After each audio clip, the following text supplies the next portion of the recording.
All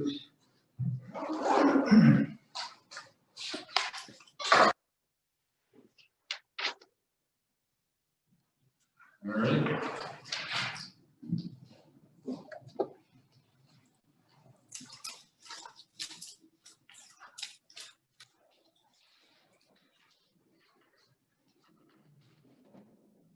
Thanks for getting us activated for a live meeting here. I'd like to welcome everyone to a workshop on the Town of Monroe's proposed solar ordinance.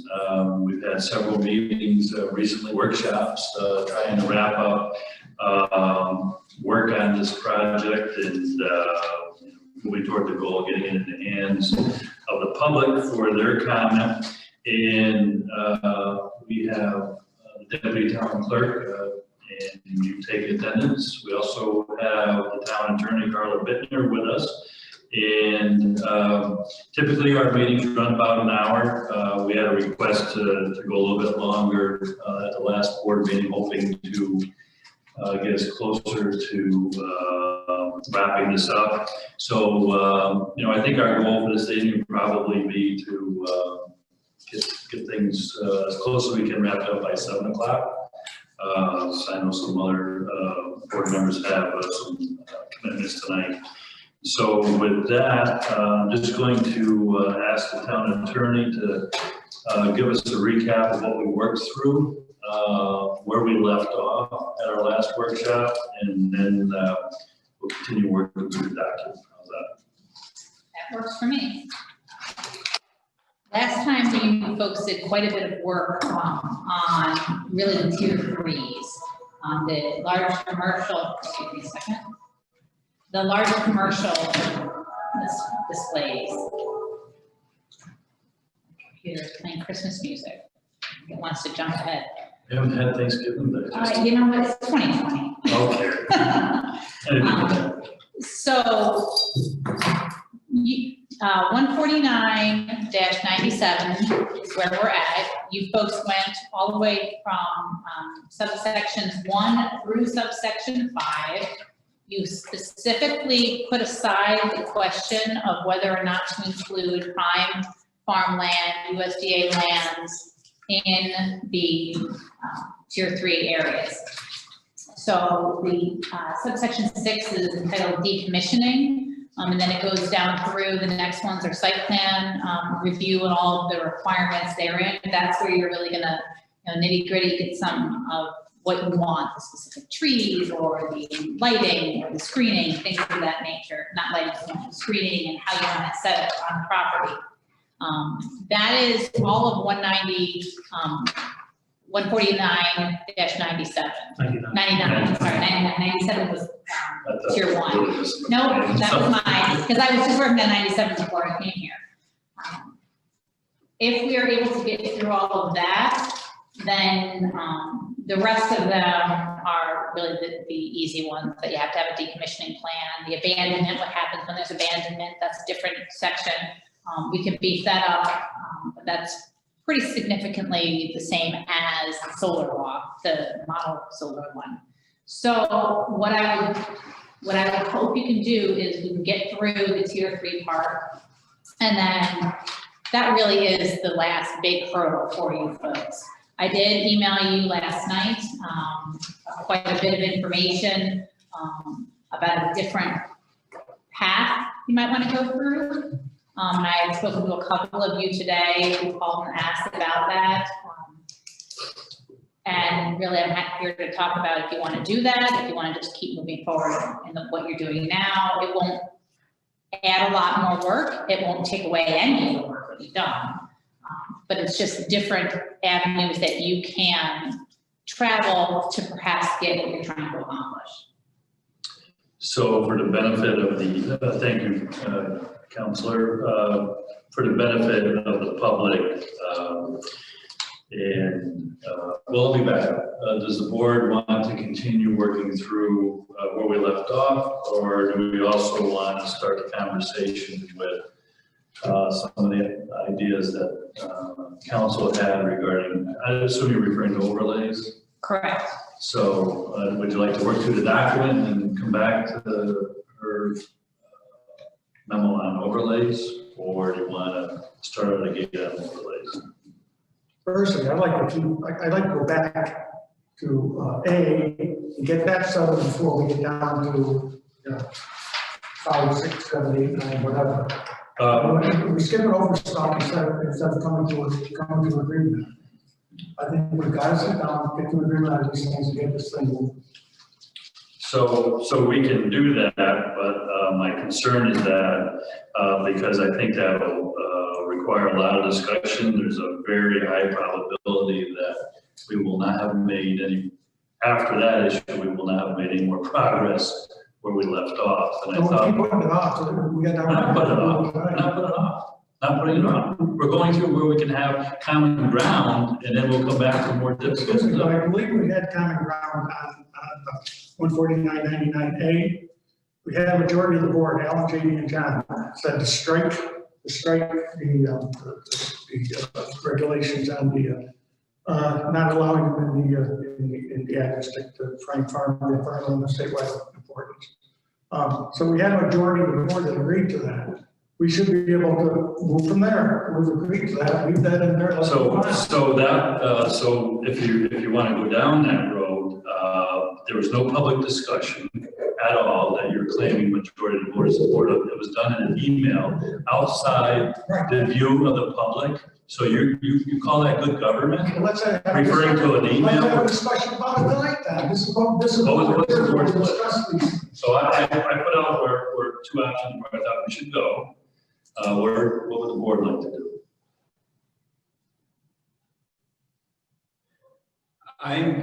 I didn't have a chance to call you and ask you about the overlay idea. I'd certainly like to learn more about it.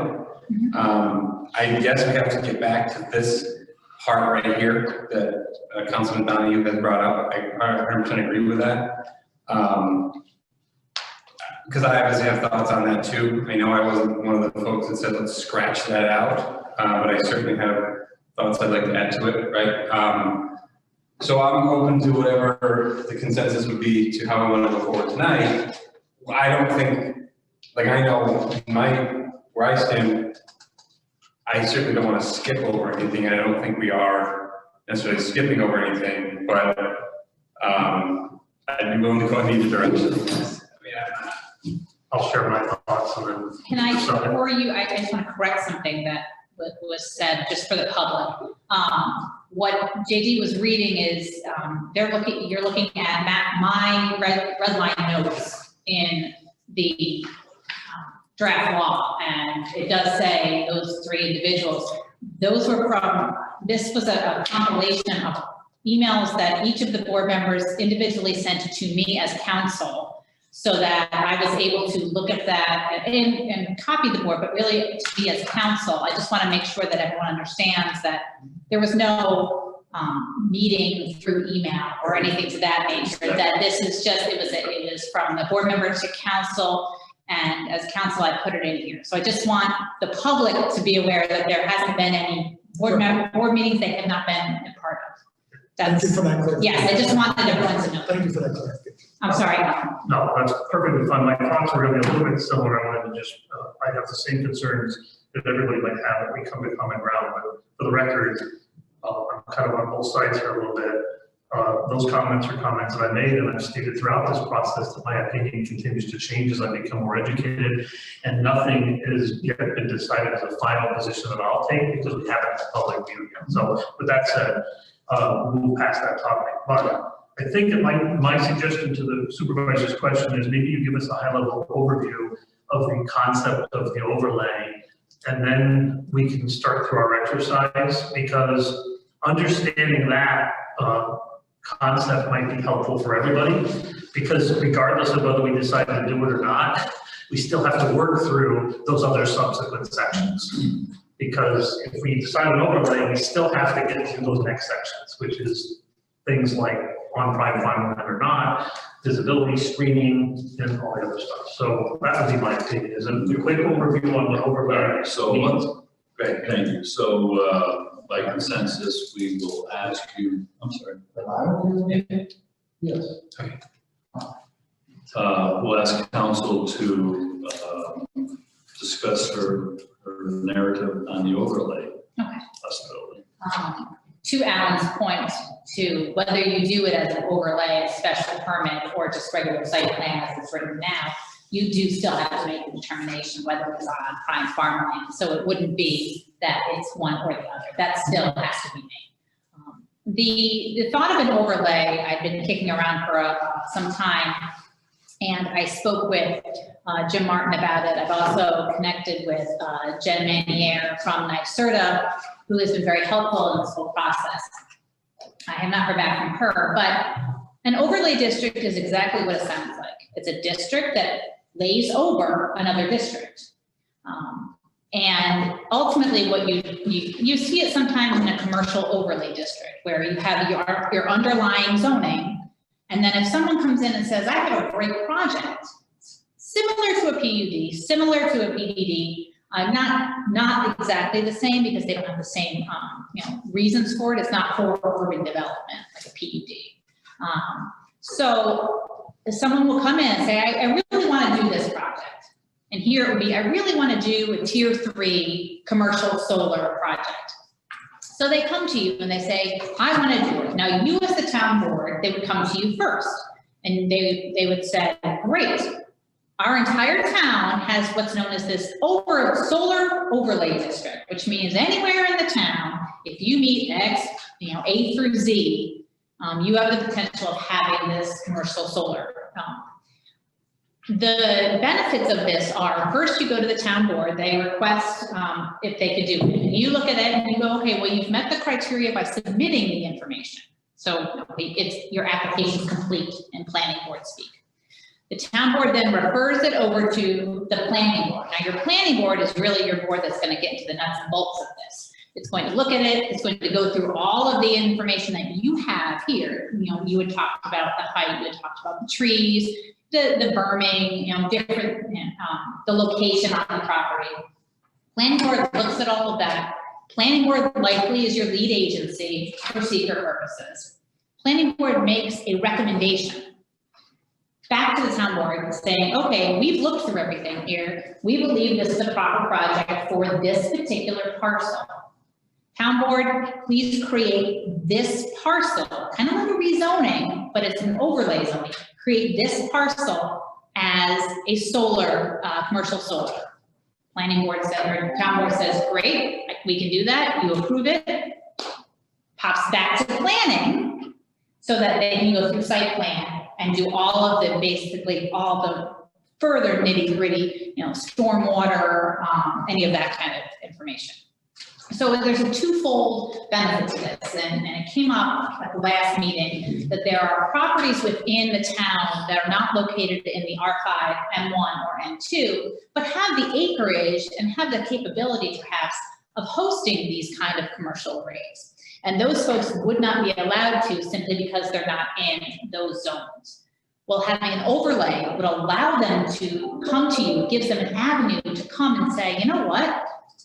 I have 50 acres. 20 of them would be super for this kind of project. I'm in the R4 or I'm in the R3. I'm in, what do you think? It gives the town board the ability to expand it and look at the whole town or wherever you want to place it. You could limit it to, R3, 4, 5, you create boundaries. So it actually expands it a little bit more with them throughout the town. It also allows you to look at it project by project. So you can look at this and this goes to a little of the prime farmland where, okay, well, there's a project in R3 or R4. It's no prime farmland. Great, not a problem. The R5 one right next to it does. It's just a way to kind of differentiate a little bit. The other benefit is it does have some more oversight by the town board. These are huge projects within the town. Generally speaking, what you would do with what you're planning now is you folks make the law, you kick, and after that you have no further, you're not involved in it at all. Whether solar comes or goes has nothing to do with you. If the town board wants to still be part of the conversation, this allows you to be part of the conversation. So that in a nutshell is, you know, a lot of places do shoreline overlay district. Northumberland has a shoreline overlay district for by the river. It's just similar to a PDD that the supervisor had brought up last time, but just for solar.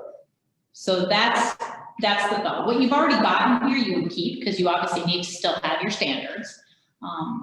But it really requires a little bit more on the solar companies. I think if they're willing to come into the town, they'll work with you. And it allows you to have a mechanism by which it's wherever in the town. It's not limited to just your agriculture area. So that's, if that's a sufficient overview.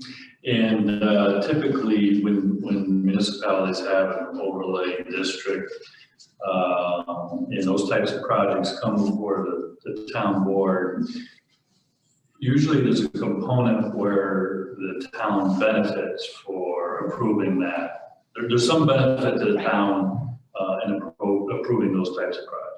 And you can put a requirement for such a benefit in your law.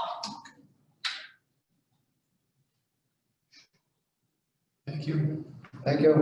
Hope that helps. Any other questions or comments on the overlay concept?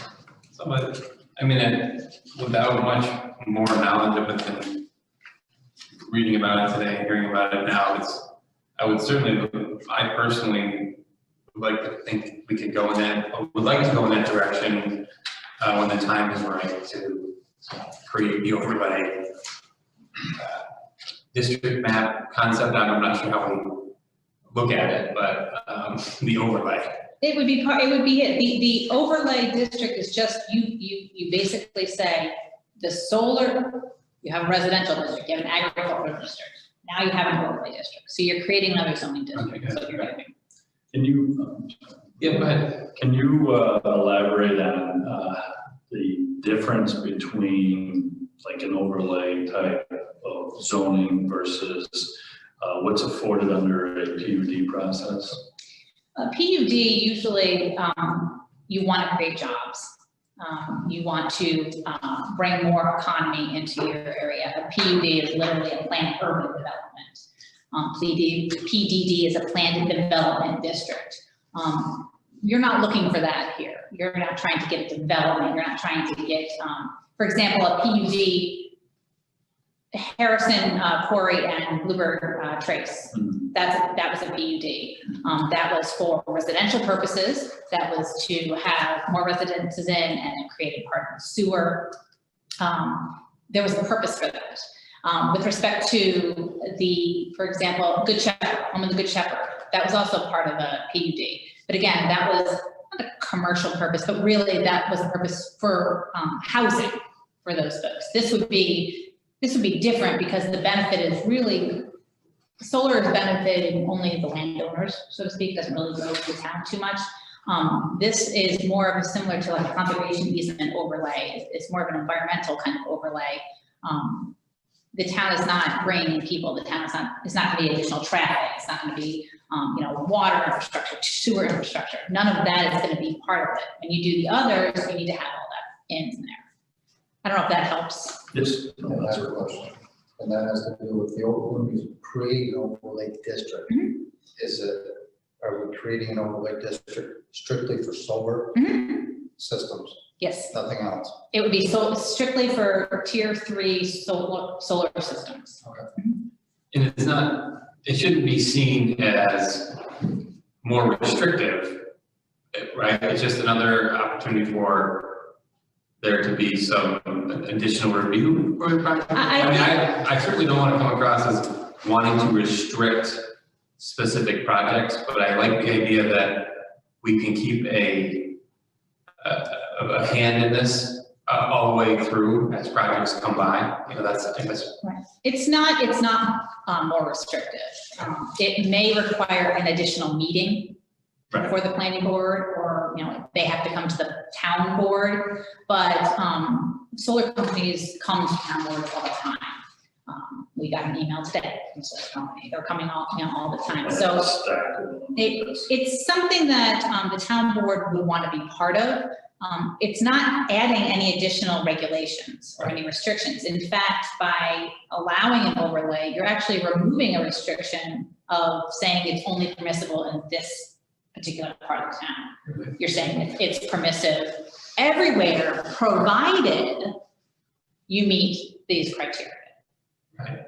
And one of the concerns, I know, I spoke with Councilman Van Tassel today, one of the concerns was you folks are the legislative body. You're not looking at stormwater. You don't want to look at stormwater. You're not looking at, all of the nitty gritty that the planning board looks at. You want your planning board to look at that because this is what they do. And so the concern was, is the town board going to kind of take that over? The answer is no. You're still the legislative body. The reason it comes to you is that it's a rezoning.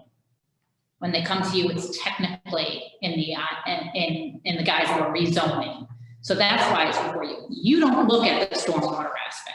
You don't look at the specifics. You don't look at the height. You don't look at the setbacks. That's not your purview. Your purview is to say you put everything in, go to the planning board, get all that technical review done, deal with the engineering, deal with all of that. We'll get a recommendation from them, and then we'll review it based on the recommendation, and then we'll approve it or deny it. Just to add another thought, more for clarification, make sure I understand it. If we were to integrate the overlay concept, it would allow us to then more universally apply that across the entire town, if they have all that criteria. Right. Giving us a lot more flexibility in the right situation. And really looking at the specific lands too. Like I said, you have lands within the town that are not in the R5 that really might be better suited to this than some of the lands you have in the R5. So it gives the solar companies the ability to look, okay, this is a great piece of land, not really ideal, and let's say it is prime farmland, and maybe we don't want to go on that, but the same, similar is over here, and it's not prime farmland. Well, now that you have an overlay, I can go in this district and I can put my solar there. So it gives the solar companies and the landowners in the outside districts a little bit more flexibility as well. So, I mean, there's pros on both sides. There's pros, I see pros all over. And there are different towns in the state that do this. And I have reached out to NYSERDA, and they're supposed to get back to me with respect to this. It also, similar to the analogy you just painted, there's not knowing what will fall as a board on prime farmland, but there is a prime farmland outside of the ag district that might be where somebody might want, and we might want them to put solar. This would allow for us to have that flexibility compared to what we have today. Right.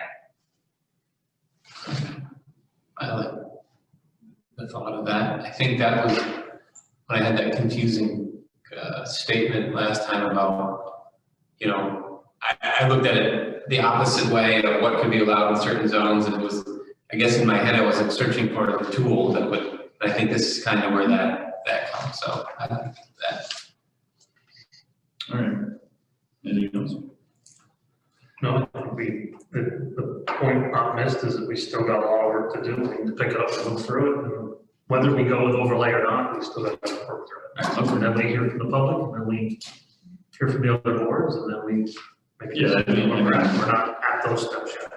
Yeah, I mean, our goal is not to get it to the final product that's carved in stone. It's to get it as close to what we think meets everyone's needs, and then allow the public to weigh in. And then we have the authority to make changes based on public input. So anyway, with that, then why don't we, because it's probably the greatest sticking point, why don't we go to the issue of prime farmland, and we'll talk about the standards for tier 3 large scale solar systems. And just for the public's benefit, council, we define a large scale solar system at what level? Those are the tier 3s. I don't have that motion. Give me a second to. I don't have it on my sheet. It's in a different section. Yeah, it's in the definition, right? Right. Yeah. And I tried to not give you more, and now you're asking me for more. I can't win. What's the threshold? Okay, it's section 149.95. Is everything not covered in A and B? That's what I think it says, everything that's not A or B, right? Yeah. So for example, everything that's not roof mounted, building integrated, and anything larger than 4,000 square feet Okay, and generates up to 110%, but it's always generating that, so. okay, so with that in mind, as we have in our draft that's before us, and this would be under section 149-99, section A, we say that large-scale photovoltaic systems are permitted as a primary or principal use through site plan review and approval from the planning board within the agriculture 1 and 2 family residential, which is R5 district, general manufacturing and industrial M1 district, and light manufacturing industrial M2 district, subject to the requirements set forth in this section. Applications for installation of large-scale solar energy systems shall be reviewed by the zoning administrator and referred with comments to the planning board for its review section and action, which can include approval upon conditions or denial. Any questions, comments on that? Not at this time for me. All right, I'm sorry. Well, initially, there was additional language in there, and that's the language that you're trying to figure out. Oh, I thought that was the original language. The original language indicates that large-scale solar energy systems, tier 3 systems, shall not be permitted to be constructed on prime farmland, farmland of statewide importance, farmland of local importance, of unique soils as defined by the USDA, New York State DEC, Army Corps of Engineers, or local governing body. Through emails, 3 board members said, let's take this out, but there's never been a discussion, a full blown out discussion, which I think is what needs to happen. Right, exactly. So on that note, I know at the last board meeting, board members had asked for a copy of the map of such soils in the R5. I think everybody's gotten that? Yeah, that was with that memo. Did everybody get a copy of that? I need a magnifying glass, but. I know. I don't have a copy of that. I only have one. If you got a magnifying. I got good eyes. Okay. I got one here. Which is on the map, which was provided to the town in July of 2020 by the Saratoga County Soil and Water Conservation District. For the record, these properties aren't labeled by the town. These are done by USDA, working with the local county soil and water conservation districts. So it's not like we came up with the definition of that. I won't go through the characterization of what portion it is of the district unless any board member wants me to. I pointed out some concerns and my thoughts on what we should do to be in alignment with where we are in the state's interest in protecting farmland and where we are in our comprehensive master land use plan. So my preference would be to put that language back in.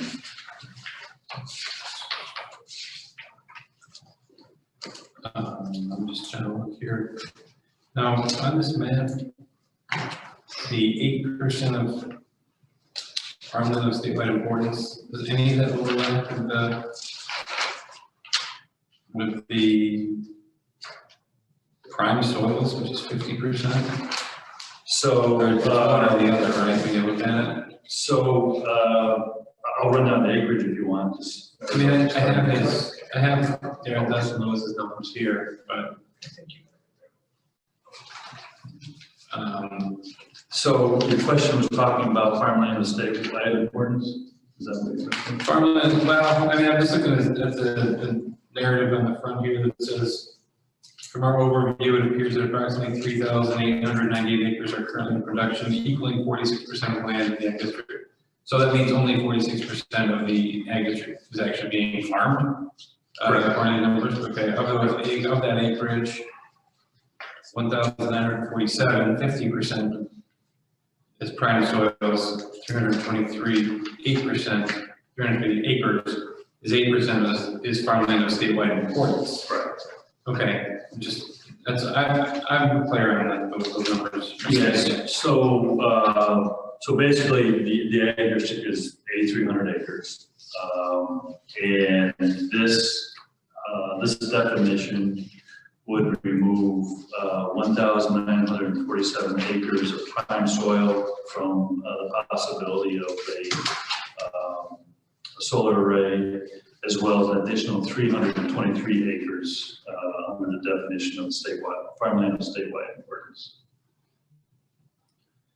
It's only like 1,947 acres is only of the land that's currently being, that's in production at the current time, right? I mean, It's about a quarter of it, yeah. so there's other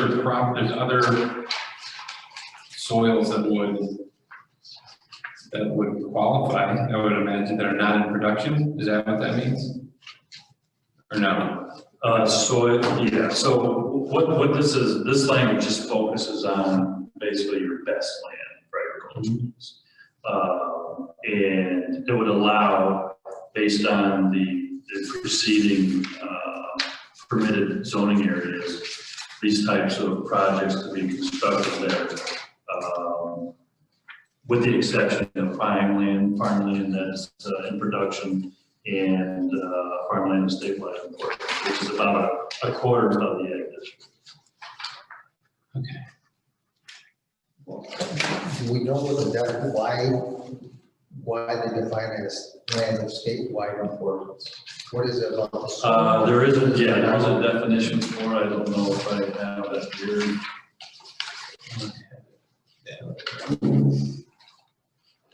So why I'm looking for that, I just want to make another comment. I mean, again, not out to restrict any particular project, but when we decided that the NYSERDA model solar energy local law was a good model to use, one of the things that they do, if you have that in front of you, if you look on page 172, even on their model law, they are protecting prime farmland or farmland of statewide importance. So it's hard without more discussion to say I want to put the language back in, or it's hard to say I want to remove that language when the model law that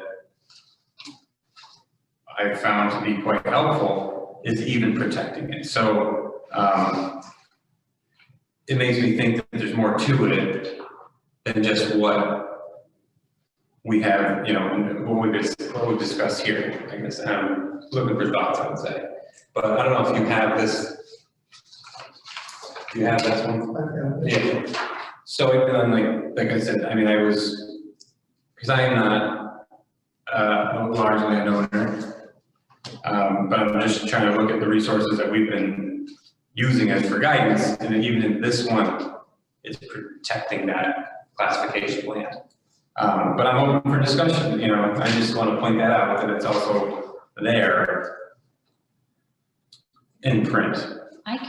So I do have a I was definition. gonna say, I Oh, do you have? Okay, I have it too, but you can read it for John. well, I can actually, not the definition, but I can explain the difference between statewide importance and prime farmland. Prime farmland parameters are national.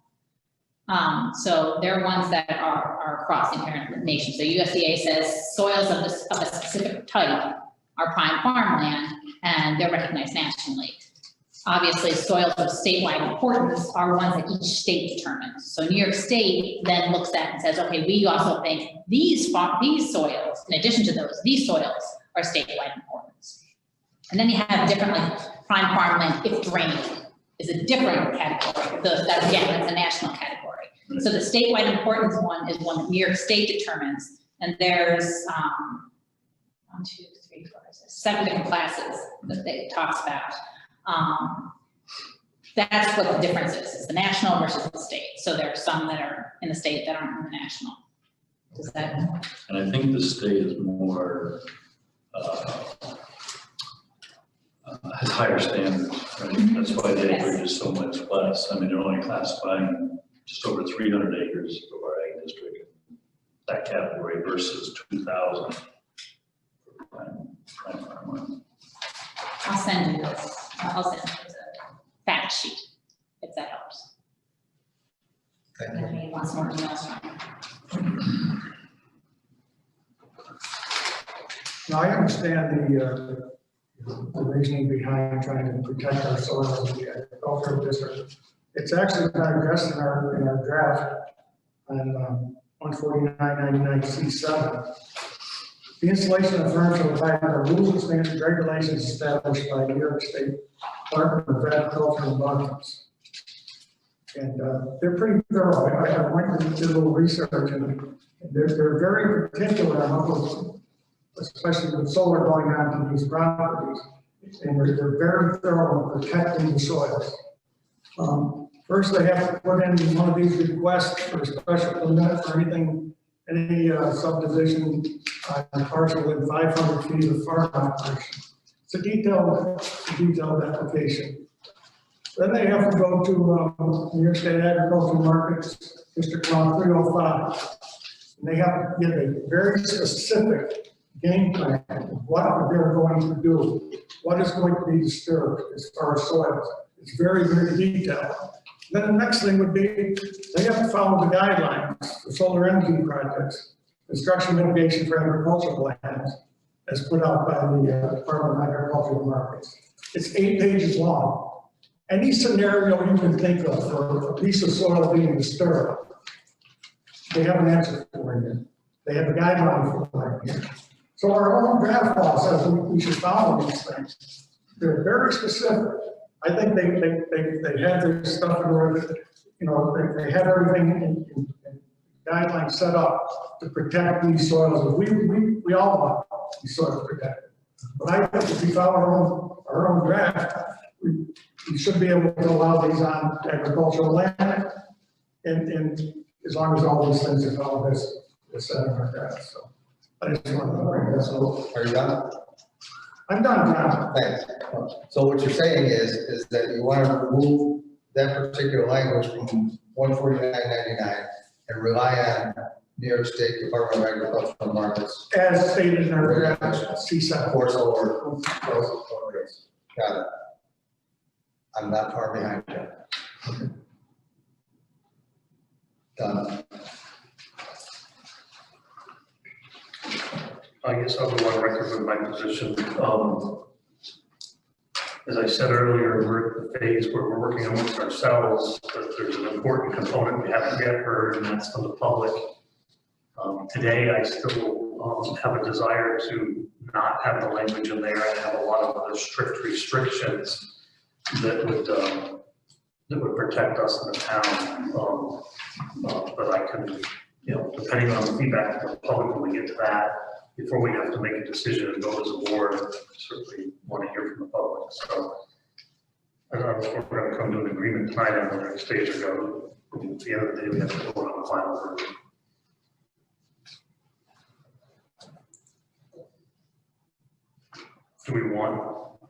Do you think we can, do you think it makes sense to explore other language we have in that talks to it so that we have a good understanding of how we're looking to protect Prime farmland. I'm sorry. good? So my position would be, I mean, this is our draft document that we're trying to get out to the public. Mhm. I personally believe it should be included in, I mean, after all, the ag district is there at the request of the landowners for agricultural use. They have an opportunity to be included in the district or removed from the district. Those 8,000 acres are in there because the landowners want to be a part of the ag district protections afforded under state law. So with that line of thinking, I think it should be included in the draft and let those that are most impacted by the proposed ordinance, weigh in on it. Have them tell us they don't want it in there. Yeah, I'm not suggesting we don't leave it in, but I'm just stating for the record where I'm at the moment. No, I Yeah. appreciate that. But I'm just telling you where I am. Yeah, I respect that.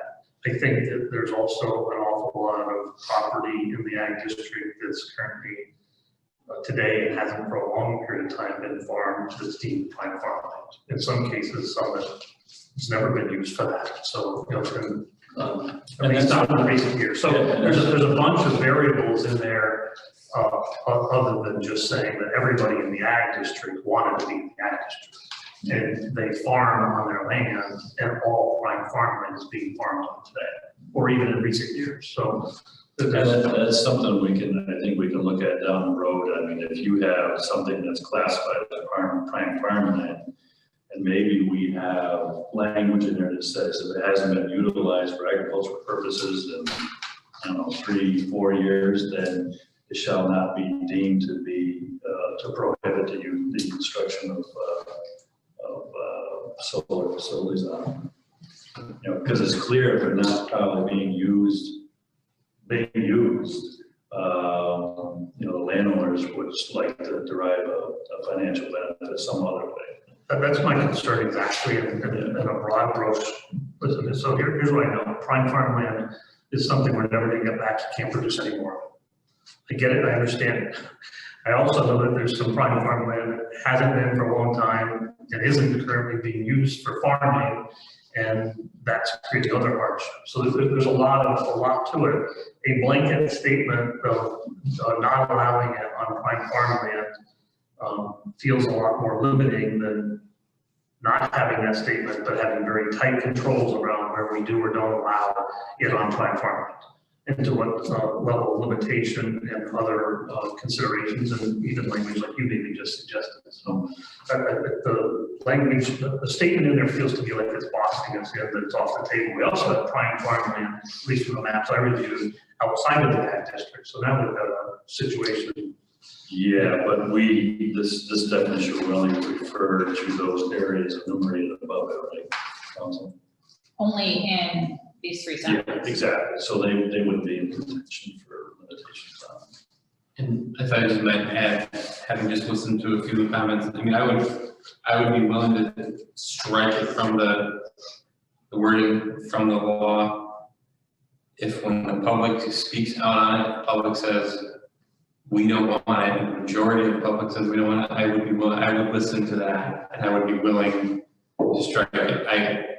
But I would hate to take it out if it's something that can still be discussed and then not put back on the table. So, Well, I think all of us are going to do what the consensus of the public is. I mean, that's why we're sent here. You know, it's what we're elected to do. Yeah. So, but I have to agree with that methodology because if it's in there, it's going to draw attention to people on both sides of the issue. They're going to feel strongly one way or the other.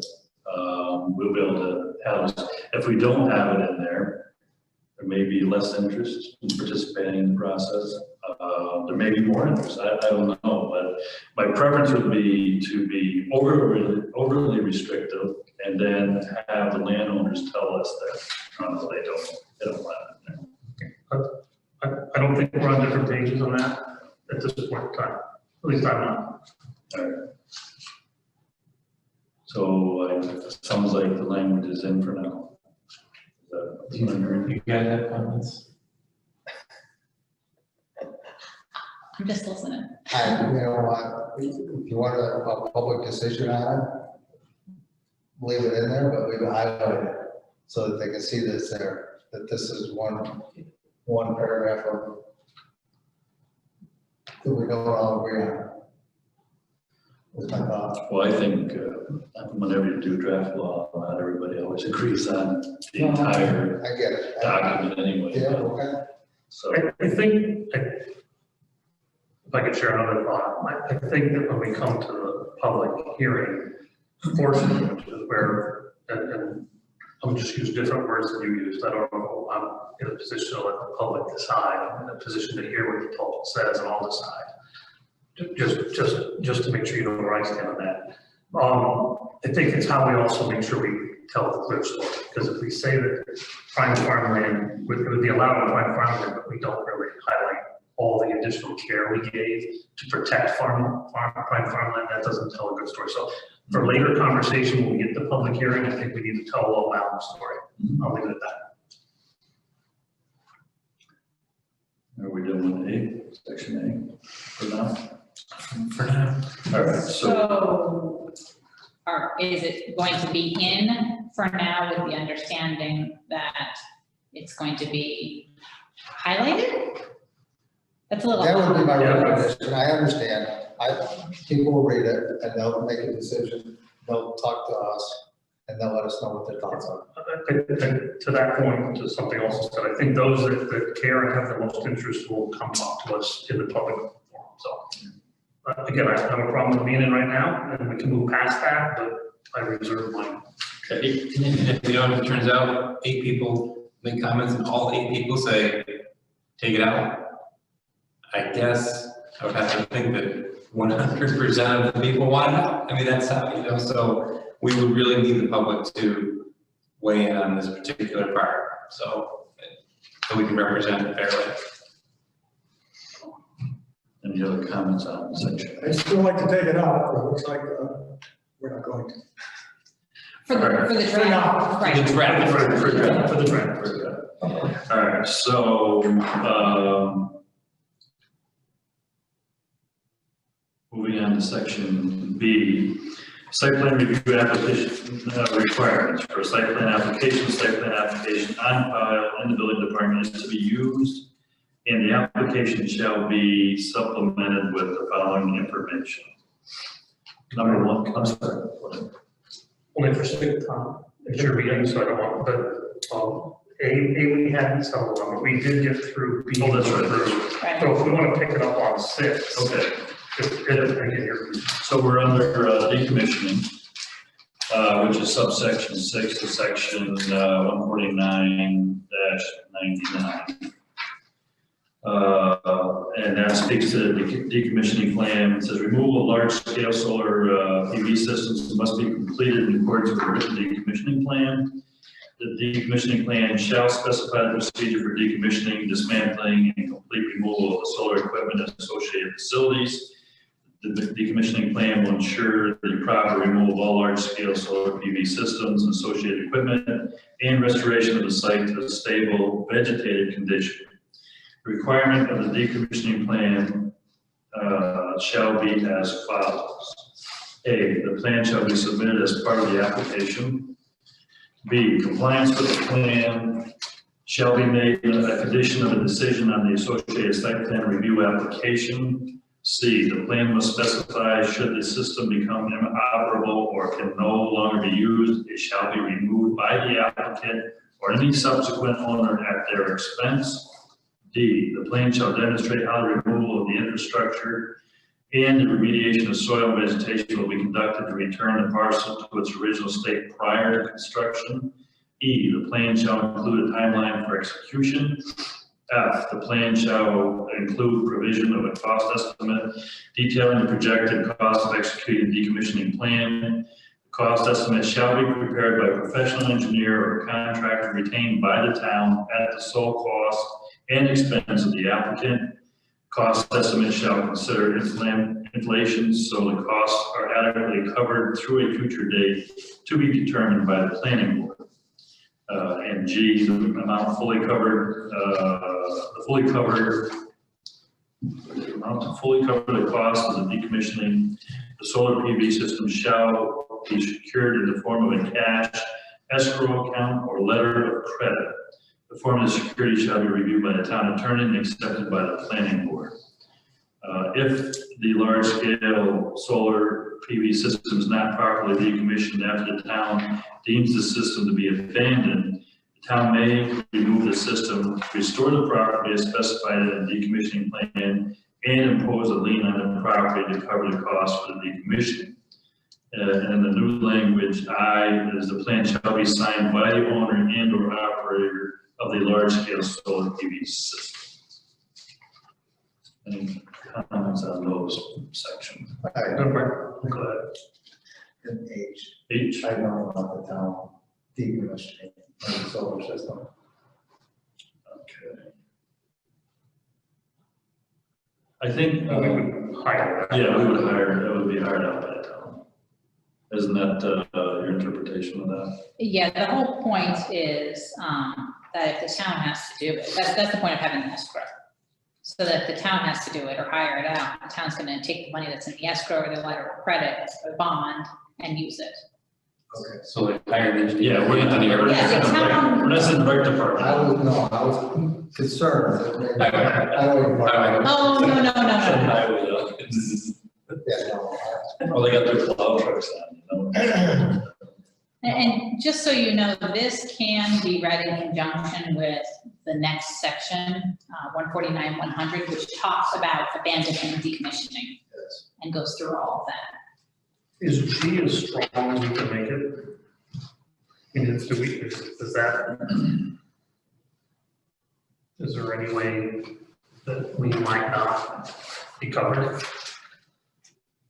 Well, the way it would work is they would come and they would have to give a cost estimate. What we might want to do is have the town's engineer review and determine if they agree with this. This is what we do with road dedications. This is what we do, anything, any bonding kind of like that.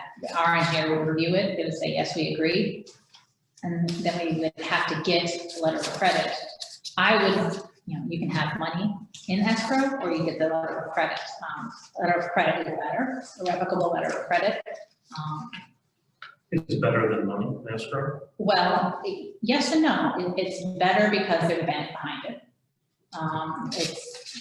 And that in 20 years, who knows what the cost is going to be. The problem you may have is that there might be these LLCs that are formed, ghost LLCs that are called for these companies, and in 20 years, the LLC goes away. So the letter of credit is meaningless. Yeah, no, I get that. I was wondering how a letter of credit could still be better than cash in hand. I just like letters of credit because banks are involved. Cash in hand is pretty strong. I'm okay with it. I mean, It doesn't matter to me. It's not, it's really a bookkeeping thing for the town too. I don't know whether the comptroller cares one way or the other. I trust legal counsel on it. I just wanted to understand how, cash in hand or security deposit wouldn't secure us. It doesn't matter. Okay. It really doesn't. All right, well, as long as G is as strong as it legally can be to protect us, that was my only concern. I had no other comment on that stuff. I mean, we could do fully cover the cost of decommissioning plus 10% or something like that. Well, if we're factoring in inflation in the calculation that the engineer signs off on, then One would hope that that's what they're doing. In this section, do we need to be putting in the time frame where we feel that the unit is decommissioned? That's 100. I think it comes up. Okay. So through H, any other comments on that section for now? not from the All right, so we will move on to section C, which is the site plan review standards. First, number 1 refers to the height and setback. States that large-scale solar PV systems shall adhere to the height and setback requirements of the underlying zoning district. Number 2, lot size. Large-scale solar PV systems shall be located on lots with a minimum lot size. We had 10 acres in there originally. There's a request to change it to 20 acres.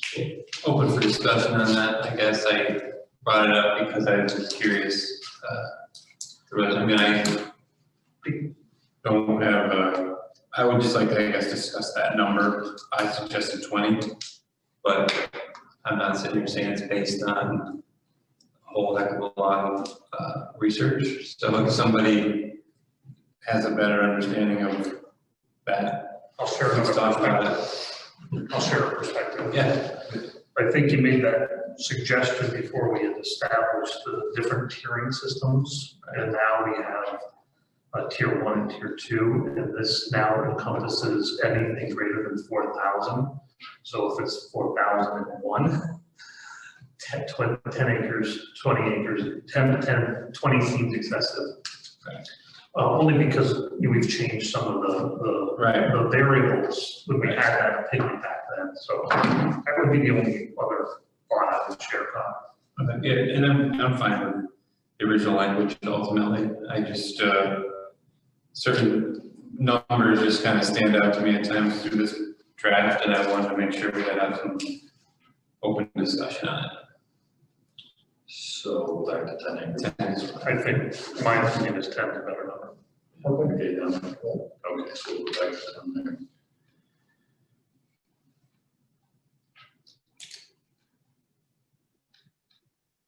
And I can't remember, did I read all 3 lot coverage, or did I stop at the red line? You start with the red line. So in that section, C3 is lot coverage. The percentage of lot coverage will vary depending upon the zoning district in which the system is to be located.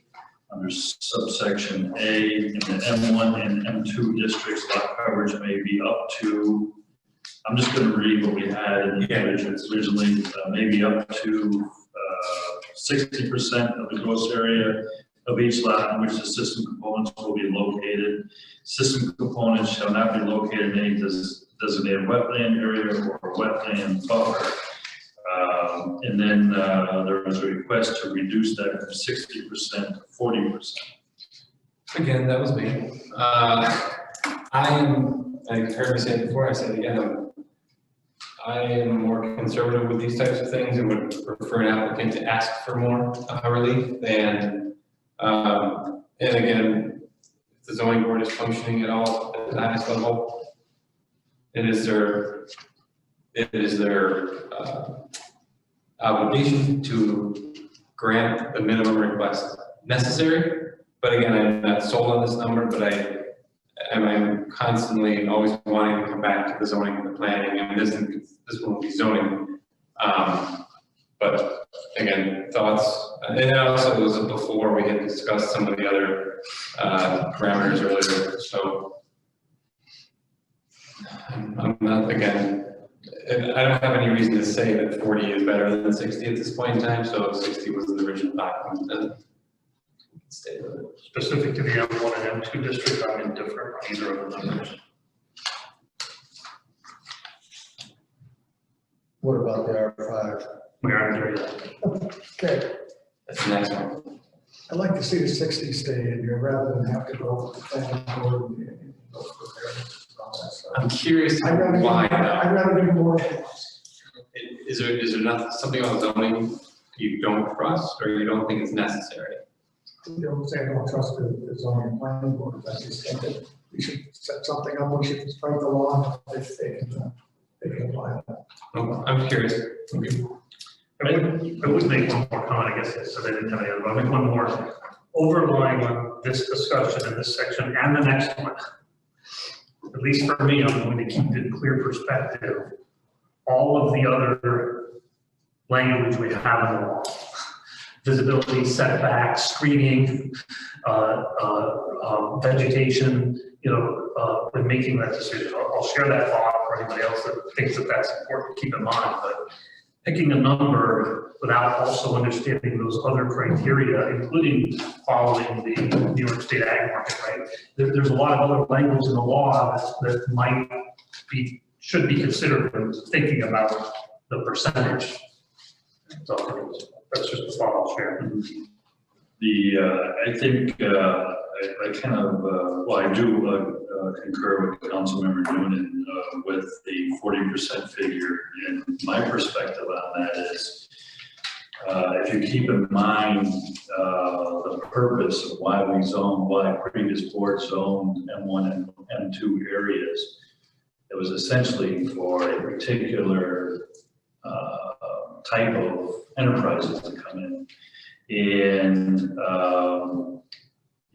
I think that we want to keep those areas available for that kind of development.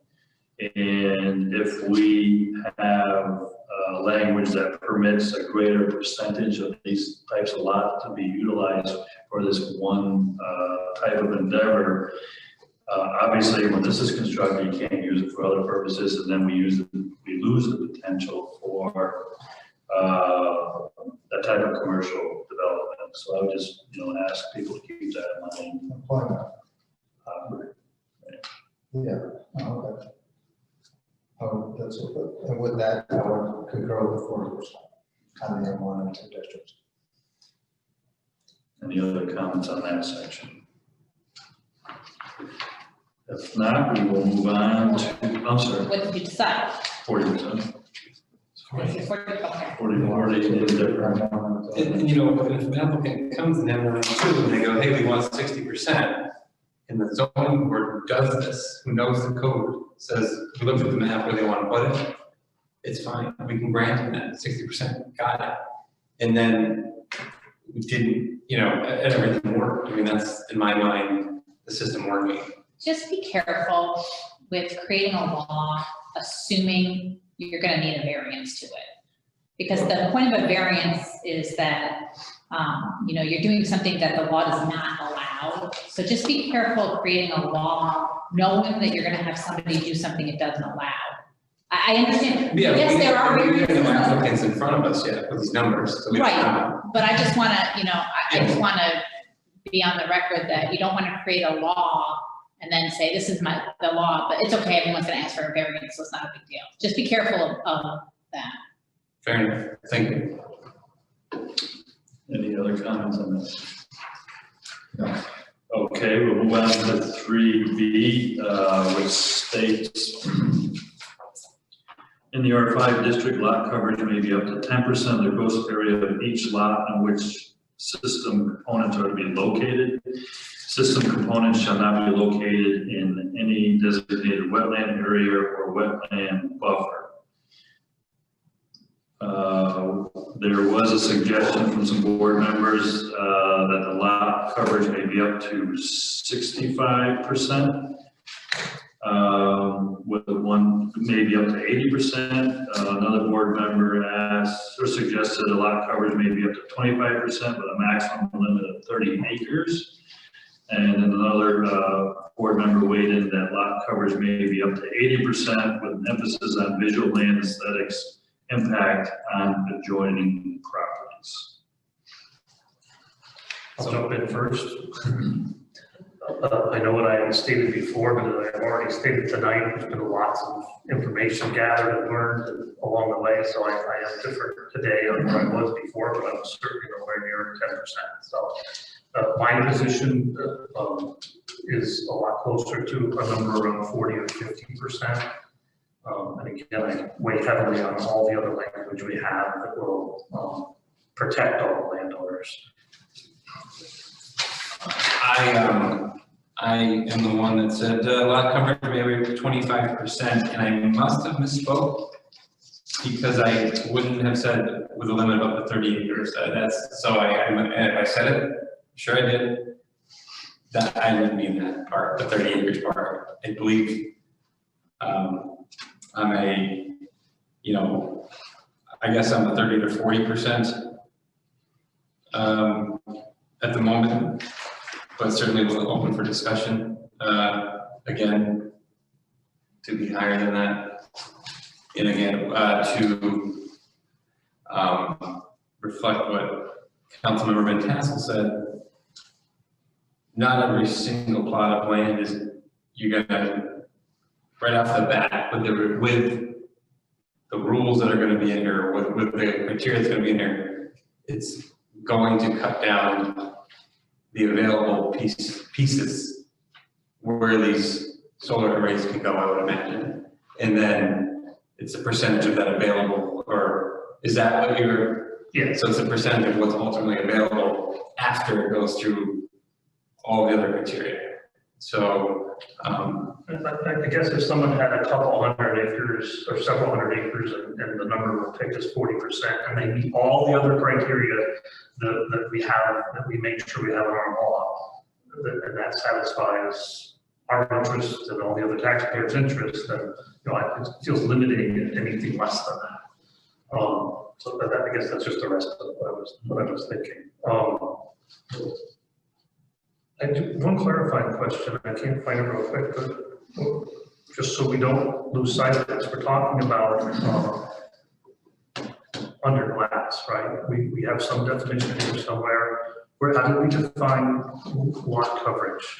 Somewhere, have we not already done that? Last. Just the solar arrays themselves. Yeah, when we're talking about these percentages, somewhere in this law, I think we already defined how we're determining lot coverage. I believe some terminology similar to under glass or the footprint, No, correct? it's in the definition.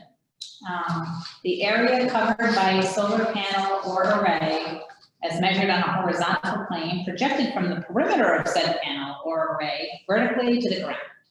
Okay, all right, It's just. yes, all right. I'd never heard the terminology under glass. I like it. Well, with that one, I figured it out quick. I'd certainly like to hear from John and JT on their thoughts, because it's vastly different than I think what you just heard from me, so I would be interested in hearing. In my mind, I'm thinking 50%. 50% of the lot.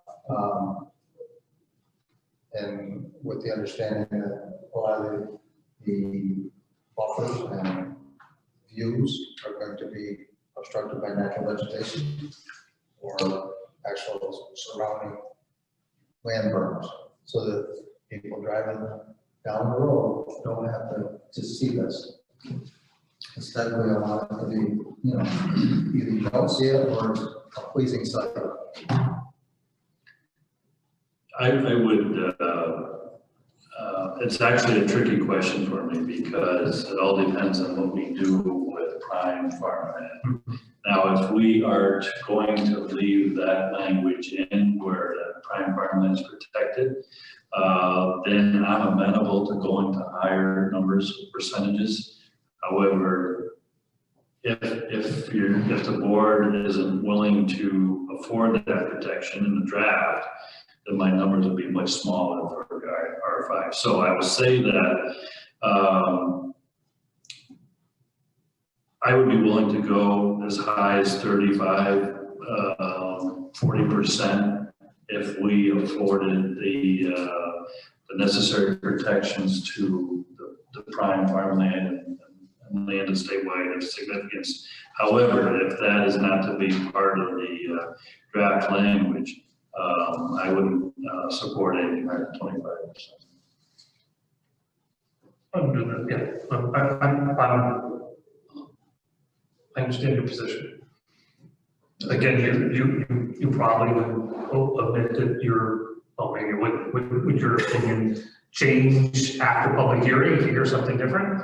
Oh, yeah. Yeah, Yeah, I don't want the public to ever think that the work we do here, certainly on my behalf, will not be influenced by their input. That's the purpose of the public hearing. Yes, absolutely. Now, when you're talking 50%, now, I think you asked Carl now, I just want to get this straight. 50% of the solar coverage? Yes. Yes. 50% of solar coverage, not counting setbacks, not counting roads, not counting Right. fencing. 50% of Right. the arrays. Right. 50% of property. And that's when my number came down, but I'm sorry. Well, but in that does not include, in my mind, does not include like the converters from DC to AC. They're going to take up some area, but not to be in that percentage. The arrays themselves would be 80%. Correct. I could go with 50% or something. And just one more thought, if I could share, I mean, that lead, if we picture that for a minute, we're talking about an enclosed area where they're also still maybe not able to farm, but if we have language that enforces vegetation management, including pollinators and stuff, I'm not a farmer, I'm relying on supervisor maybe for feedback. If we really enforce strong language that require these solar companies to put a lot of things that increase pollination in the whole area, is that not an overall benefit to the ag district? No, that is a benefit to the ag district. I don't know if you can assign a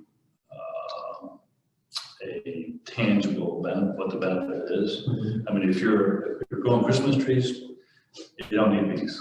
If you're growing fruit, vegetables, you need bees. Corn, yeah. So it depends on, not necessarily, The other thing that just came to mind, I'm sorry, were you done talking? No, I'm good. Okay, the other thing that just came to my mind, we're kind of like focused on farmers, agriculture.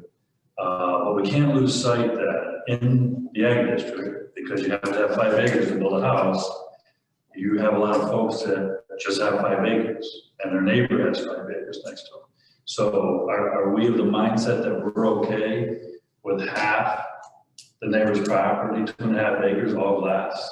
I don't think it ever meets setback requirements. Well, probably. And all the other criteria, I guess that's the challenge, right? And Yeah. that's where I struggle at times with making sure I keep my perspective, because no, I wouldn't want somebody to have 2.5 of the 5 acres, but I think we got language with never allow that to happen, we should validate that. I mean, it's something to keep in mind as we go forward. Well, I get it. So, I'm not sure where we are on the percentage number. I'm just keeping the tally. So, I've got John and JD at 50. Like I'm doing like a Benny thing. Alan and Kyle could do 40. Kyle was more 30 to 40. And Todd is the outlier, only 30 to 40 if, It was 35. 35 to 40 if the prime farmland language is in. So what I. And 25 without. I'm making an assumption in this discussion right now, that we currently have a draft that has prime farmland. So that's where I'm naturally read I where thought we had it, no, The language is in that takes it out. the language is that takes it out. that's not what I support, but. No, yes, sir. No, the language that prime farmland is out, the language is in. Okay. Yeah, so I'm making my comments based on that assumption now. Now, also again, for the record, I know that after public hearing, I believe I might have a different opinion, but we'll get to that point when we get to it. So So because we have it in, I could go with 40 right now to keep the ball. That's what you need, because you need a tiebreaker, right? Well, I was gonna suggest 40 just because, I mean, it was between 50 and 30. For everybody. Well, we had 240. 40 under glass is a good number. I certainly just go there and say, I'd like to see 60 to 70. I believe these people on this property, I believe in property rights.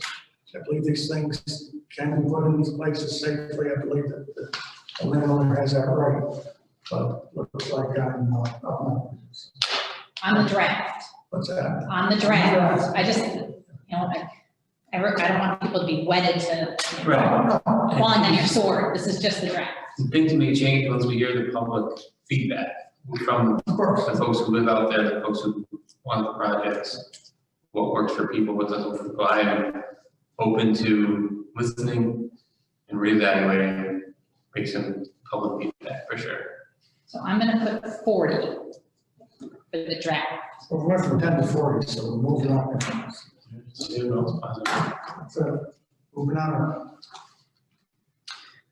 We're all set in that section. All right, so I'll move on to. No, I was watching the Facebook. Slap it on. The reason I'm not on camera. So number 4 under subdivision.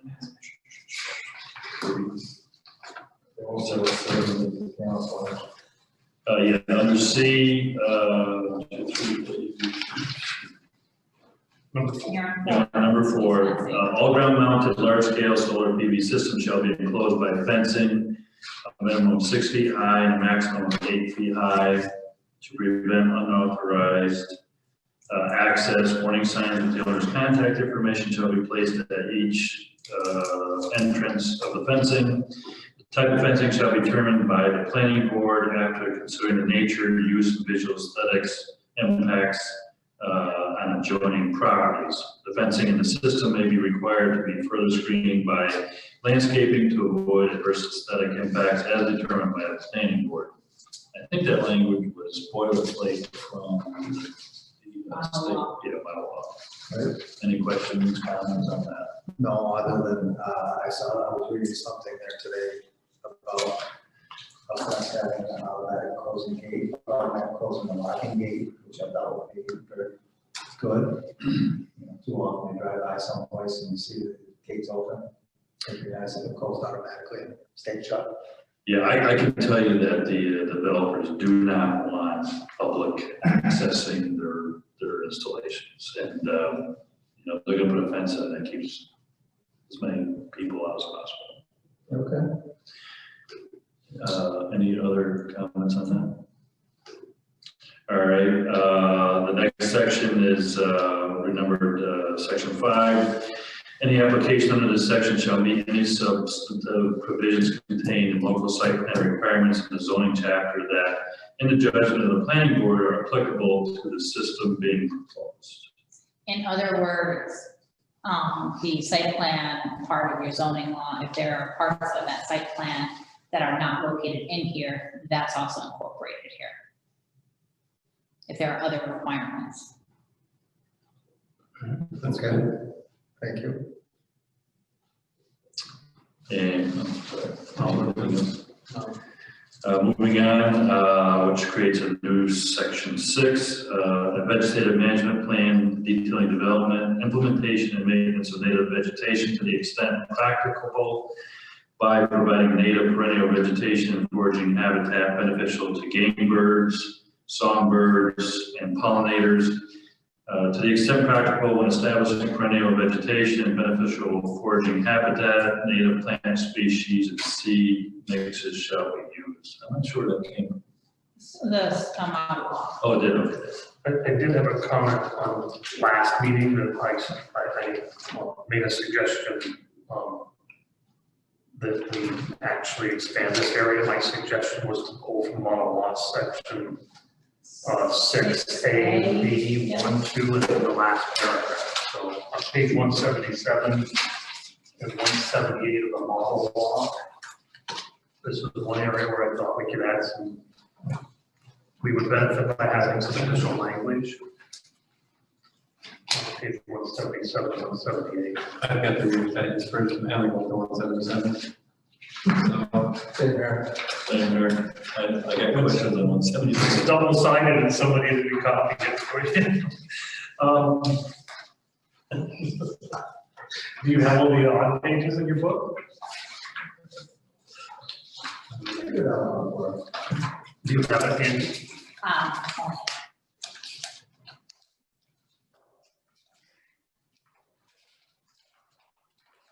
You have a I was suggesting section 6A and B. It's A and B. Okay, so in the model law, there's verbiage in relation to screening and visibility. It says A, solar energy systems smaller than 10 acres shall have use minimized from adjacent properties to the extent reasonably practicable using architectural features, earth berms, landscaping, and or other screening methods that will harmonize with the character of the property and surrounding area. Then B further states that solar energy systems larger than 10 acres shall be required to, 1, conduct a visual assessment of the visual impacts of the solar energy system on public roadways and adjacent properties. At a minimum, a line of sight profile analysis shall be provided. Depending upon the scope and potential significance of the visual impacts, additional impact analysis, including, for example, digital view shed report, and you can either say shall or may be required to be submitted by the applicant. And then number 1 and number 2. Keep them. Yeah. Under B1 of that section, conduct a visual assessment of the, we already did that. That was B1. B2. So B, section 2, submit a screening and landscaping plan to show adequate measures to screen through landscaping, grading, or other means so that the views of solar panels and solar energy equipment shall be minimized as reasonably practical from public roadways and adjacent properties to the extent feasible. And then the last paragraph. And following, under that subsection, the screening and landscaping plan shall specify the locations, elevations, height, plant species, and or materials that will compromise the structures, landscaping and or grading used to screen and or mitigate any adverse aesthetic effects of the system. Landscape screening shall be comprised of a minimum of whatever we want to put in one evergreen or at least 6 feet high at time of planting, plus 2 supplemental shrubs at the reasonable discretion of the town planning board, all planted within so many linear feet of the solar energy system. Existing vegetation may be used to satisfy all or a portion of the required landscape screening. Also, a list of suitable evergreen tree and shrub species should be provided by the planning board, or the screening and landscaping plan shall specify the locations, elevations, height, plant species and or materials that will comprise the structures, landscaping and or grading used to screen and or mitigate any adverse aesthetic effects of the system, following the applicable rules and standards established by the town.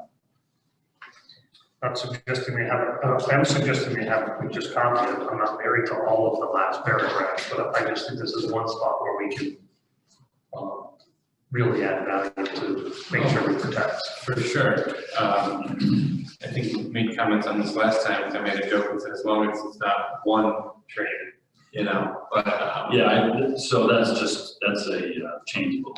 Yeah, and you know, I drive around town a lot, it's where some neighbors, well, they may have owned their neighbors, have decided they didn't want to see their neighbors, they put up a hedgerow a bunch of years ago, and now that I think it's 25 feet tall, and you know what, they look out and they see their beautiful trees, they don't see the neighbors, and I think there are certain species of tree that we should hope that get put in a certain distance apart, so that we can make that hedgerow down there, and it won't be visible.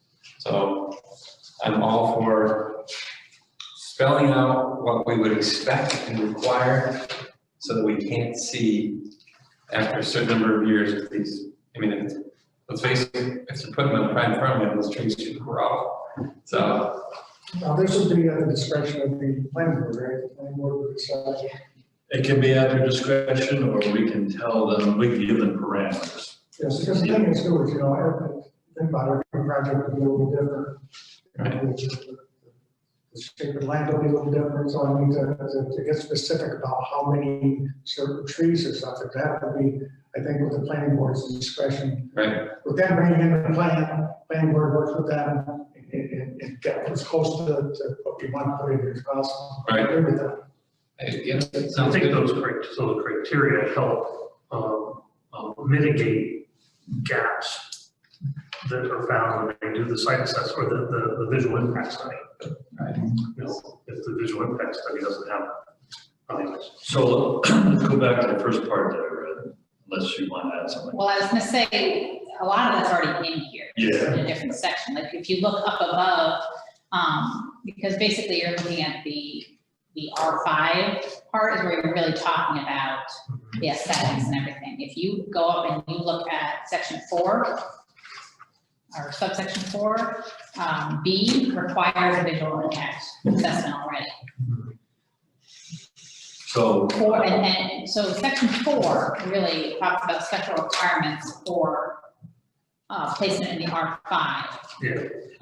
If you're looking at having it in the R5, M1 and M2, you want the same standards for the M1 and M2, that we can put that, I can play around where we put it in this section. Right now, that's required. If you're looking in the R5, you have to do that. You have to have a narrative. You have to have best management. You have to have a visual assessment. You have to have screening. And we can move the screening language over to that. I actually have added specific tree language written in here for me. So I have that actually put in that part. Do you want it, instead of limiting it to the R5, do you want it for everything in the commercial for tier 3? with those types of systems, I think it should be. For all, yeah. Okay, and that's fine. So that's just, so I just want to say it's in there already, so we'll just move it to a different section. I mean, there's a couple, to your point, I struggled with that a little bit, Carla. There's a couple things in this section we're at now, which felt like they belonged in the other section also. So yeah, whatever, wherever they, I agree with the statement that it should be wherever we're allowing tier 3. And I think our law needs, and we talked about this at the end, we're gonna kind of proof this and maybe structure and clean it up and find the missing pieces.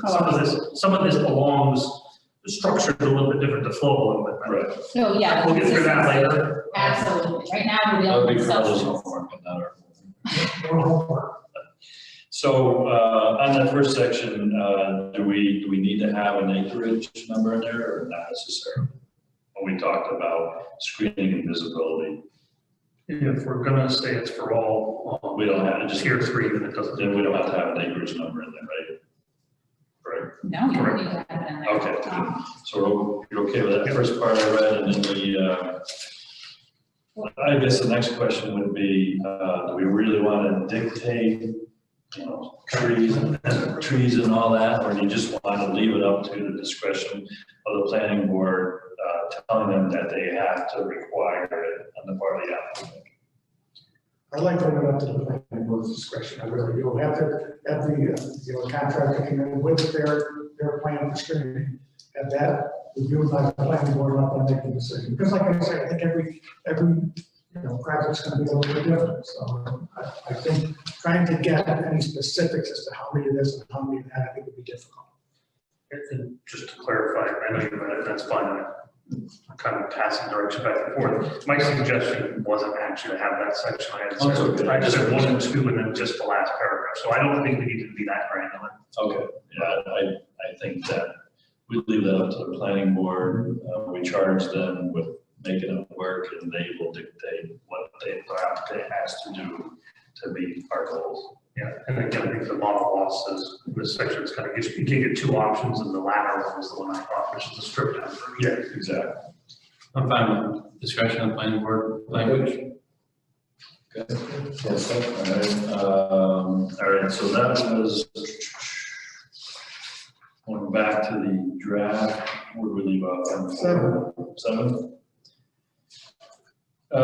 So 7 is installation on farm shall abide by rules, standards, and regulations established by ag markets. The construction and installation of any energy system shall be designed to minimize any adverse impacts on the productivity of the soil and the farm operation.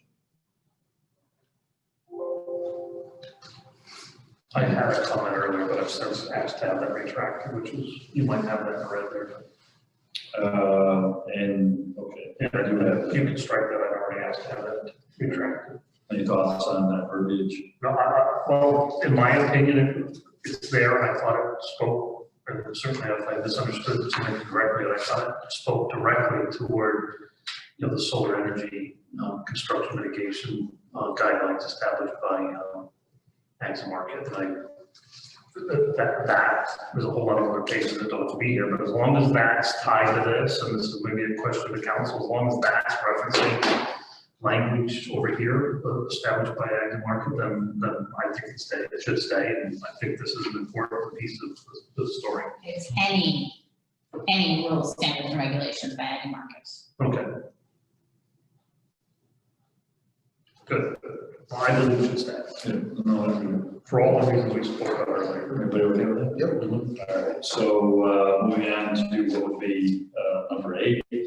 Access roads are to be located along the edge of the property in areas next to hedgerows and field boundaries and in the non-agricultural portions of the site. The width of access roads across or along agricultural fields is to be no wider than 20 feet so as to minimize the loss of ag lands and comply with the state of New York Fire Access Code. Service of solar farm access roads to be constructed through agricultural fields should be level with the adjacent field surface where possible.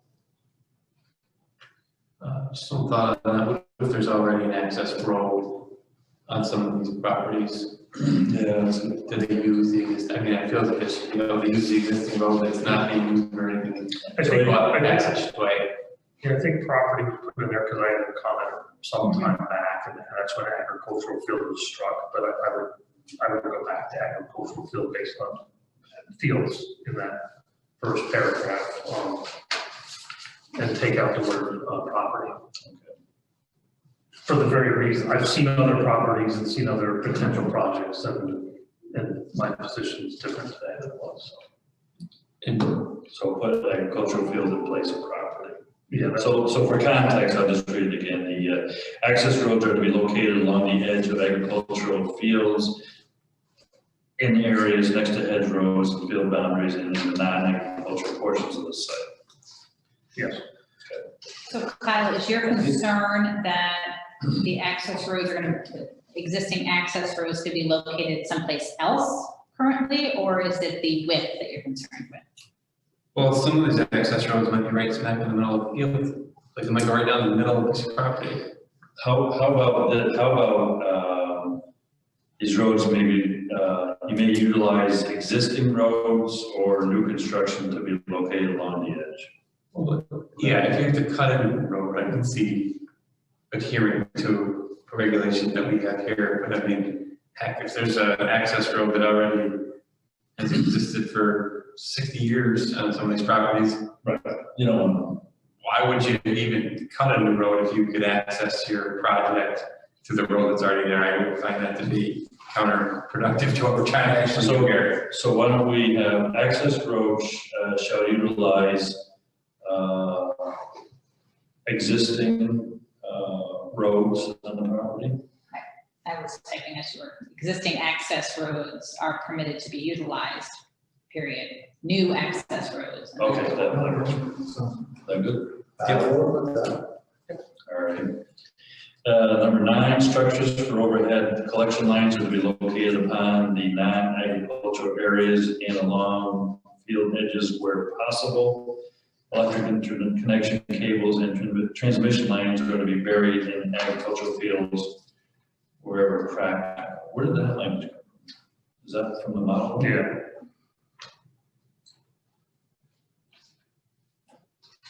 I say that. Either the model law or a local, some other town's law. Yeah, I'm okay with that. As long as it's the land. Well, the next page, you'll see that. Oh, sorry, I didn't realize it was okay.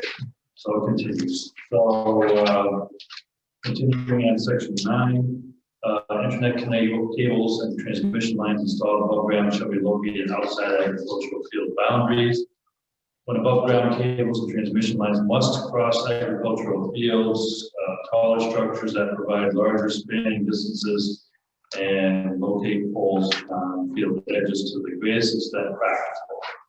All buried electric cables and cropland, alien, and improved pasture shall have a minimum depth of 48 inches of cover. At no time is the depth of cover to be less than 48 inches below the soil surface. And again, that comes from the model law, I believe. But certainly Yes. protects farming. Yeah. You know, That one, I read that, that was in the agri markets law about if there's rock, soil, and it's not possible to go 48 inches, that it's okay to go less than that. But I think it has to be entitled. Is that correct? I don't. yeah. On page 3 of that, all buried into those, yes. So there is If there's a minimum- there is an exception that if it's not 48 inches, that it has to be. Buried in copper with a depth of 24 inches.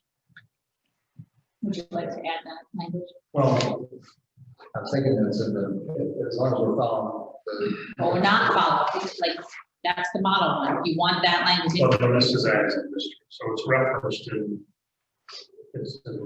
Oh, it's in there, Yeah. there requirements that you Yeah. don't need. Yeah. I think we're covered there. Right, if it's already in ag and markets, we're good. We just have to make sure there's no conflicts of where we approve like ag markets regulations, and then we have something that contradicts it. Right.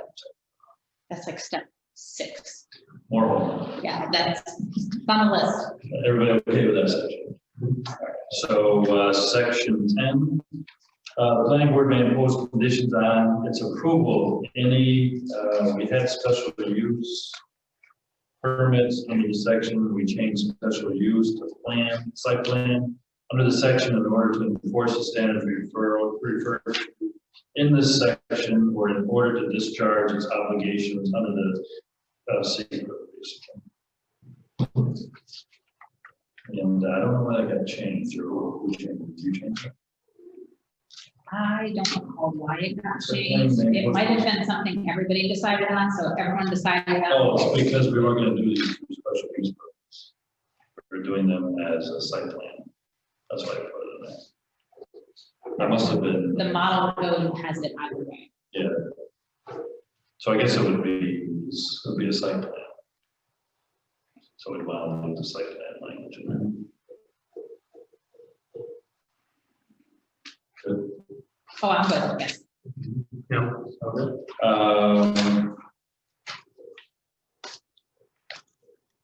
We do have language in there, under subsection D, that stated farms that are within an agricultural district are general exempt from the large scale solar energy system regulation, provided that the solar equipment is considered on farm equipment.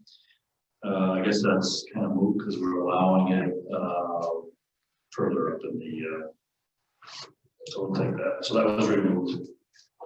But just for the record, I want the record to state,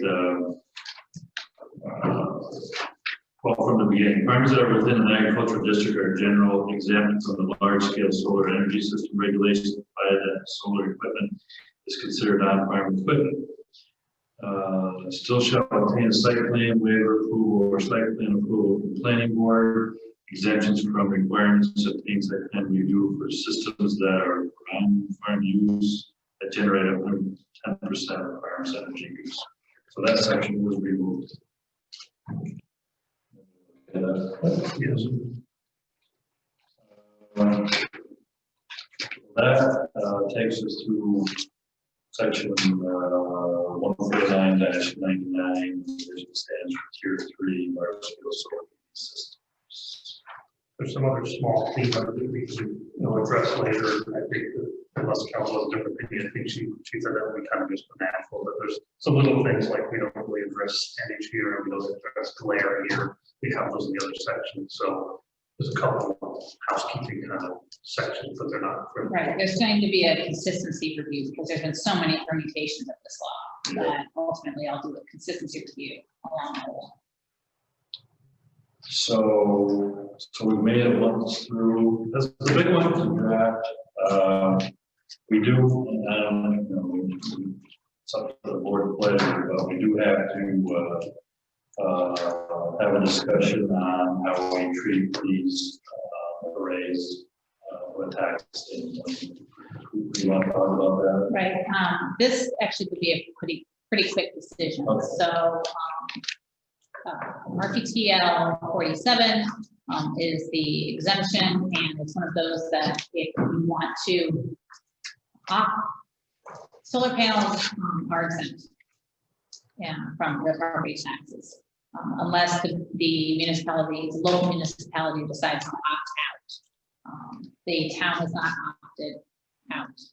So in other words, you're not getting, if you have this and you don't opt out, you're not going to get any tax revenue on these solar projects. One of the things you are allowed to do is require them to submit to a pilot. So what you do is instead of taxing them, you would submit them to a pilot, which allows you to set, either in your law, set the amount that you want to get from them, per megawatt, or negotiate each time someone comes in how much you would get. NYSERDA has on their website, there's a percentage that they say you should do, and it's a certain amount per megawatt. Those are the ones that usually you have to put in these.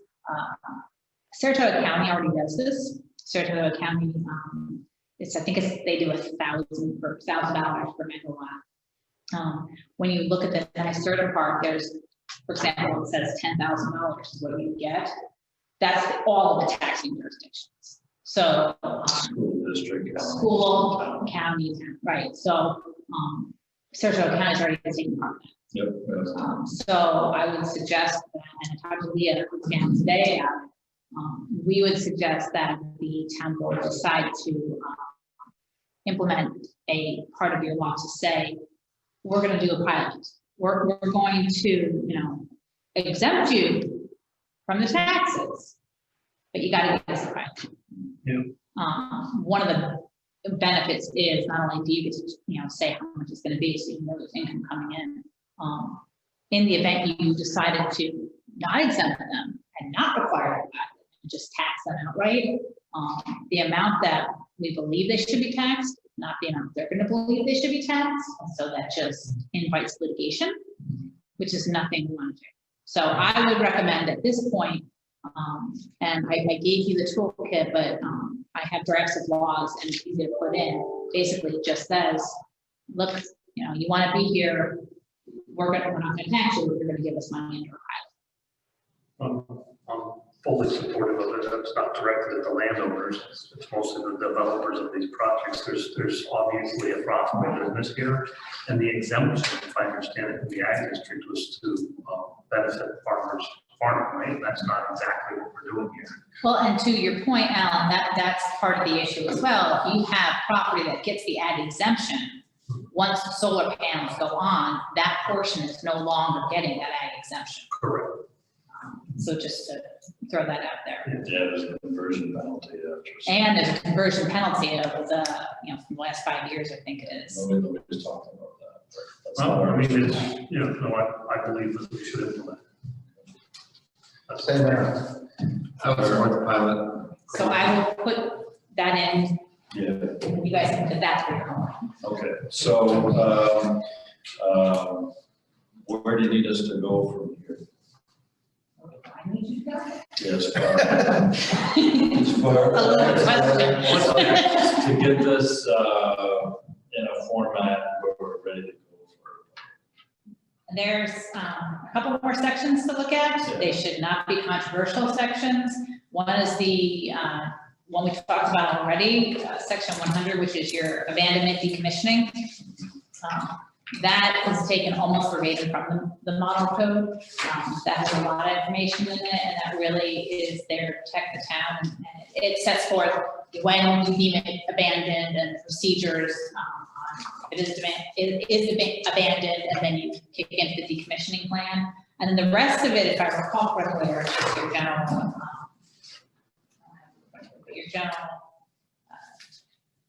So portions. it's pretty, we can wrap this up at the next meeting. I would think so. And it shouldn't be long. And I think what you would do then, at the next meeting, say that you're willing to refer it over, give it, not refer. I'll just gotta go to. But send it to planning and zoning to look at. One of the things, I talked to Jim Martin yesterday about this. Planning meets December 21st. So if you wanted to get it to them before that, they have to have it, I think, by the 7th, although I think you folks probably have the right to give it to them before December 7th. But I'm leaving that up to all of you. So if we want them to look at it, their next meeting is the 21st. I presume zoning is then the 23rd. It's usually the same. We meet once Monday, once Wednesday. Well, I think we'll have it ready for before then. I mean, Depending on when we have the next workshop. today's the 18th. Right. We have a town board meeting Tuesday, right? So we'll schedule the workshop sometime between now and the 7th, wrap it up, and we can refer it to our boards. Right, and we'll have planning and zoning look at it, and just give us their thoughts. Does the county have to look at it before it goes to public? Not, well, we have to give it to the county. They have to look at it not before it goes to the public, but before we can adopt it. So once it goes to the public, I usually send it to the county at the same time. Okay. All right. Would you be willing to summarize our homework before our next workshop, so we can make sure? I don't think you folks have one. No, I think it's all me. you're gonna pull from model law, and the recommendation. I'm gonna what? Are you gonna pull from model law, or you already No, have no, those? Pull what? So those sections, like 100, we already have those. You already have those drafted. They're all done. I have notes that say there was more to be discussed. Yes, they're on their sections. I think it's 100, and then there's like a severability section and. 101, now becomes 102. Yeah, they're not, here, you give me a second, I can pull it up. Yeah, sure.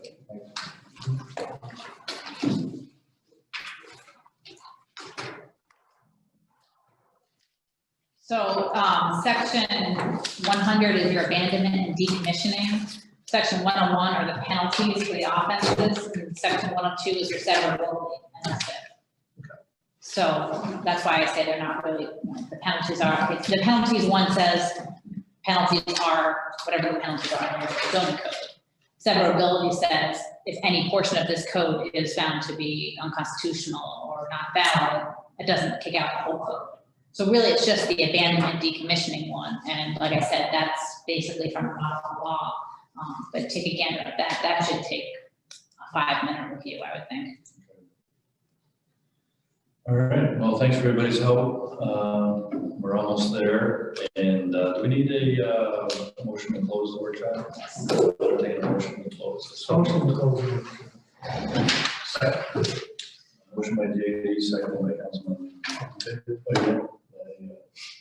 And that's all in favor? Aye. Thank you. Thanks, Joe. Appreciate you. So. Thank you, Carl.